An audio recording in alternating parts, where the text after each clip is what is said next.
でちょっと2つ目のポイントとしてお聞きしたいんですけれども、今回のその判決文の中にいろいろと私たちが主張したものが入ってないっていうふうに主張したものが、聞いて、あとはそもそも虚偽捏造だったりとかで、私が一番ここどうなのって思ったのが2世の陳述書、そもそも入ってないって聞いたので、でも私もそうですけど小村さんも書かれましたよね。書きました。入ってないみたい。結構頑張って書きましたよ。そうですよね。本当7枚ぐらい書いたと思うんですけど、びっしりと。それも全く入ってないっていうふうに聞いたんですけど、入ってないっていうのはこの地裁の判断に一切触れられてないって意味ですね。触れられてない。それについてじゃあ、実際そうなんですよね。全く触れてないものがいくつもある。それがどんなものがあったか、記者会見でも田中会長もかなりおっしゃってたとは思うんですけど、まずその現役信者の陳述書、これに触れてない。でそして拉致監禁問題、拉致監禁の被害で、これは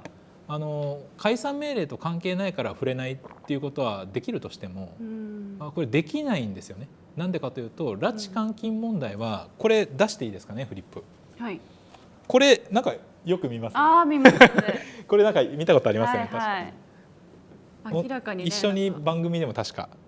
見ましたね。これさっきの敗訴判決32件も含まれてる裁判件数と、その裁判を起こしている原告が実は大半が拉致監禁された被害者、拉致監禁されて信仰を捨てること、帰郷を強要されて、そしてもう反対牧師脱会やからの教育を監禁現場で受けて、で踏み絵のように裁判をさせられた、そういう関連性がこの総持曲線から見てもあるよと。これ明らかにね、関連性ありますよね。いや実際ありますしね、その裁判上でも拉致監禁が認められているので、32件の裁判は敗訴判決なんですけど、そこでなされていた主張っていうのは、いわゆるこれ西洋の研究でも出てるんですけれども、拉致監禁言い換えるとその強制帰郷っていうのはディプログラミングって言って、ディプログラミングされた人っていうのはただの元信者ではない、自然脱会した元信者を別にそれを元信者と呼びますけれども、そういうディプログラミングされて反対のもう憎しみを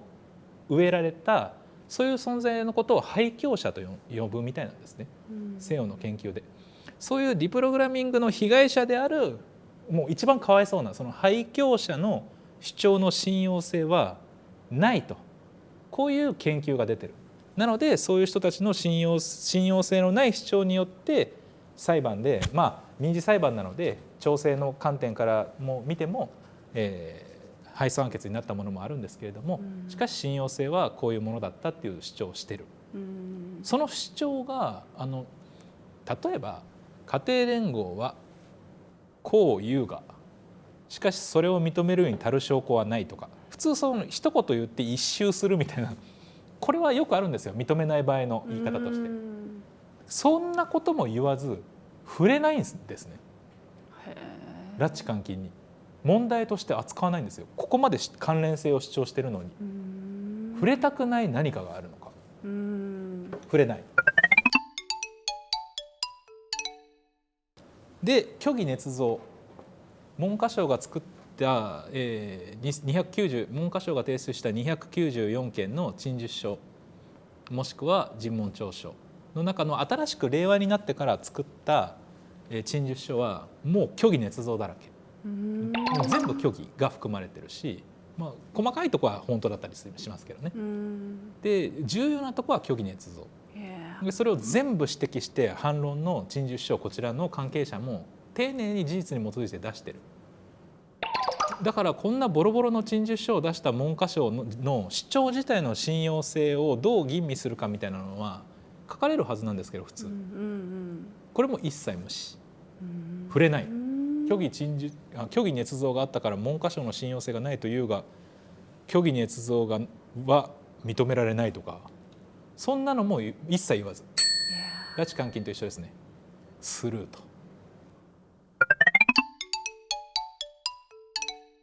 101ページに信教の自由の観点を踏まえた解散命令の答否っていうのがあるんですよ。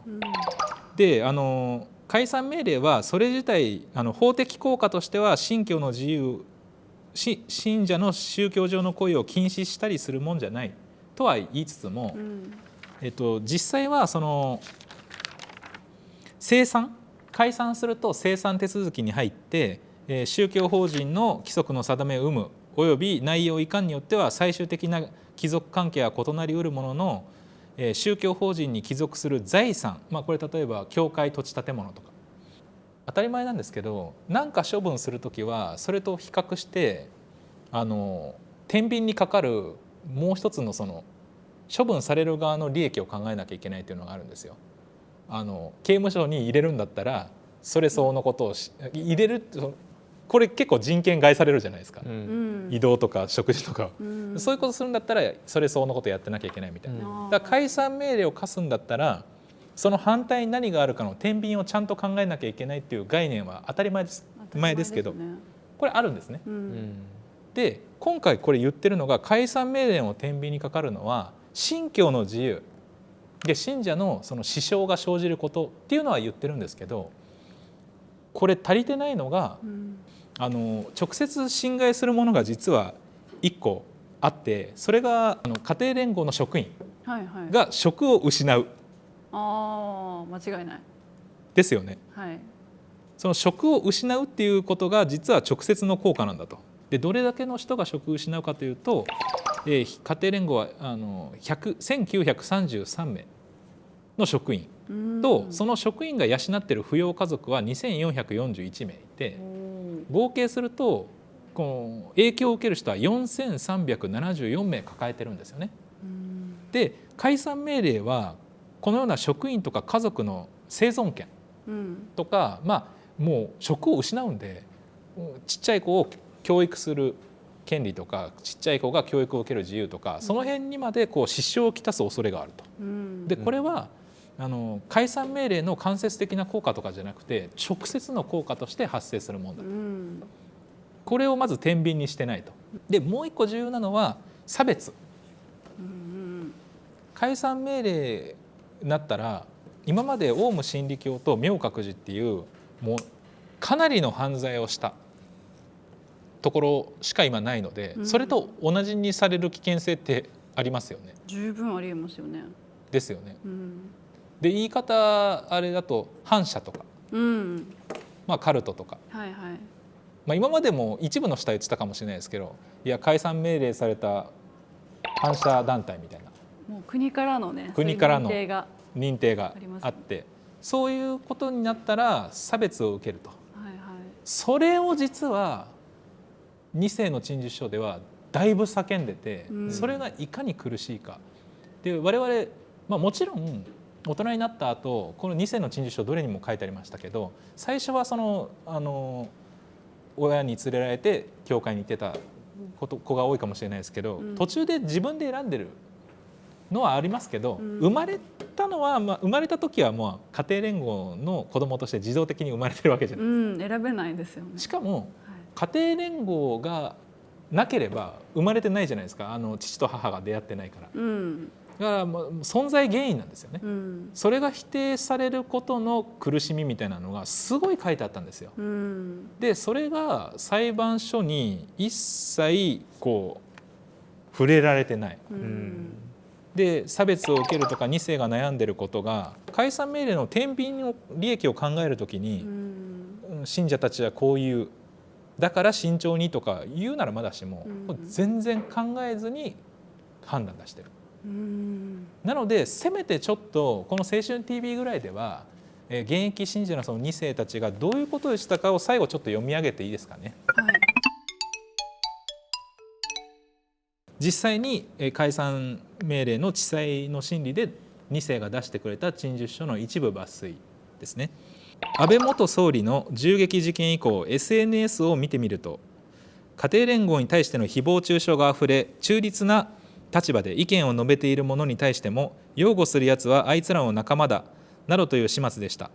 もういい、統一教会が何をやったかとかどんな罪を犯したかなんてどうでもいいよ。統一教会ってだけで罪だし、皆殺しにしなければならない連中であることは間違いない。この意見に反対するやつがいるなら、そいつは統一教会の味方であり全人類の敵である鍵括弧閉じという投稿を見たときは、本当に私たちは無差別に殺される時が来るかもしれないと恐怖を感じました。憎悪と差別があふれ、それを異常とも思わない、そんな世の中で私たちの家族はどうなってしまうのか、幼い我が子たちを見ながら涙したことも一度や二度ではありませんでした。他の方、私たち家庭連合の信者はメディアから鍵括弧カルト信者、壺信者、鍵括弧閉じなどと言われ続け、何を言われても耐えることしかできませんでした。カルト信者は日本から出ていけ、早く解散しろなど、私たちは心をえぐるような言葉をたくさん受けてきました。私も日本国民の一人です。私たちはこの国に存在することすら許されないのでしょうか。もう少し別の方、いくつか読み上げさせていただきます。国から解散命令が出るということは、自分のルーツや心の中心を国から否定されることと同じです。また他の方、解散命令が通ることで家庭連合信徒の名誉が社会的に傷つけられ、差別は拡大し、生活の安全さえも脅かされる可能性があり、良心的に生きている信徒の暮らしを破壊し、基本的人権を害するような国家となってしまう恐れがあります。さらに別の方、国会である議員が、合同結婚式で生まれてくる子どもがかわいそう、後悔するから行うべきではないという趣旨の発言をしたことがあります。これは明らかに差別であり、祝福家庭と2世に対する侮辱です。子どもを持っているかのように振る舞っているけれども、2世の気持ちを全く考慮していない発言です。生まれない方が良かったとでも言うのでしょうか。すでに2世として生まれた私たちはどのようにこの発言を受け止めればよいのでしょうか。家庭連合の信仰を持つことはそれほど明白な悪なのでしょうか。私たちは家庭連合の2世として自信を持って生きることは否定されなければならない存在なのでしょうか。解散命令が出れば、同じく解散命令を受けたオウム真理教などと同じ犯罪者集団、反社会的勢力という悪なるイメージを家庭連合が持たれて、これまで通りに自由な信仰が守られるとは正直思うことができません。そして最後の方ですね。私にとって家庭連合は私の人生を支えてきてくれたなくてはならない大きな存在です。このような私たちにとって教会とは救いの場であり、交流の場であり、神様に祈りを捧げる場であり、神様について学ぶ場です。教会に行けば同じ信仰を持つたくさんの兄弟姉妹がいて、皆神様と真の父母様を信じ愛しています。そのような信仰の兄弟姉妹と共に神様のために活動し、互いに絆を深め、本当の家族のように一緒に過ごしてきました。家庭連合の教会は多くの信者にとって家のような存在です。教会に行けばいつでも家族が自分を待ってくれているような、そのようなぬくもりがあり、実家のように心が休まる場所だと感じています。日本政府は今そのような教会を奪い取ろうとしています。私たちから大事な教会を奪わないでください。家庭連合に解散命令が下された宗教団体というレッテルが貼られた場合、信者は実家を失ったような心情、境遇になり、路頭に迷います。そのようになれば、家庭連合の信仰を持っている人はどのようになるのでしょうか。神様のため、世界のため、人のために生きる人であっても、家庭連合の信者だと分かると、あの家庭連合かと後ろ指を支えられるようになり、社会において非常に生きづらくなってしまいます。家庭連合を通して生きる希望を見出し、救われた信者が多くいるのです。どうか私たちに家庭連合という心の拠り所を残してほしいです。こういう、これはほんの一部、それこそこの中にまだお二人のものも入ってなかったし、さらに数百の陳述書が出てるじゃないですか。でそれについて一切触れない、一切考慮せずに、なんか天秤の話はちらっとだけして、支障はあるねぐらいで、解散を決めている。せめて考慮ぐらいしてほしかったっていうの本当にあるので、今まで無視されたものは改めて、量を増やしてもいいし、この広告誌第2審でもしっかりと伝えて、無視されないように努力して主張していけたらなと思っています。ちょっともうなんか聞きながら本当にもう泣きそうでした。心が痛かったし、本当に私も宗教2世として、2世として生まれてきたということは、やっぱりこの家庭連合の教えがあって、そのお父さんお母さんから生まれてきたから、やっぱり解散命令が出て悪の集団だって言われるっていうことは、もう2世、私が生まれてきてはいけなかった存在だっていうふうに言われるのと、やっぱりもうイコールだと思ってしまう。今回の決定を述べた、裁判官の方というか、裁判所、どんな気持ちでこの決定を、発表しているのかなと、この推測だらけの、決定でもあり、この陳述の声を無視した声でもあり、先日科料の、判決も出ましたが、だからこの科料の判決を出した裁判官の方が何か昇進をしたという話も、聞いています。もしこの裁判官の方が今後昇進をされたと、だからこれは我々信者としてはどうそれを受け止めていったらいいのか、非常に業腹というか、胸痛くなるものを感じます。そうですね。絶対に解散命令を出すときに考慮されなければいけないと思ってるから一生懸命出したもの。拉致監禁も、N 号証としてもう数百出してると思うんですね。で現役信者の陳述書だって何百も出してる。で虚偽捏造を言うためのこれは事実なので、虚偽捏造を証明するための陳述書だってもう数百出してますね。それに一回も触れずに推測で解散ですから、そういうことをちょっと本当に高裁の広告審の第2審の裁判官にはよく考えてもらえるように、もう触れられてないものがあるということも伝えたいし、よくちょっとシックというか、現役信者でもこういうことは共有しながら、進めていければなと思います。実際この判決が明らかにおかしいって言ってる、他の外から見ての弁護士さんたちもいるって聞きました。そうみたいですね。私も旧ツイッター X とかでいろんな声が、今までおかしいと言ってなかった人もさすがにこの一審で解散命令が出ると思ってなかったから、あんまりこの問題考えてなかったけど、まさか出るなんてって言って反対してますっていう人とかを結構目につくというか、見つかって声を上げていらっしゃるシック以外の信者以外の方いらっしゃいますよね。この解散命令というもの自体が非常に珍しい案件ですよね。そうですね。歴史上、日本の歴史、この法律の歴史上、1件2件3件、これが3件目ですよね。確実に判例として研究される内容になると思うんですけど、ですから授業、法学の授業で扱われたりですとか、これどう研究するんだろうなと正直思います。民法が入るの1件目ですしね、犯罪を解散するのがある種当然ですけど、これを授業で扱う教授、先生はどう説明するつもりなのか。本当ですね。皆さんいかがだったでしょうか。結構専門用語だったり難しい内容もあったかもしれませんけれども、今回は今村さんの方から分かりやすく説明していただきました。この内容をしっかりと私たちも受け止めていきたいと思います。次回からは青春 TV 通常回として放送していきますので、よろしくお願いします。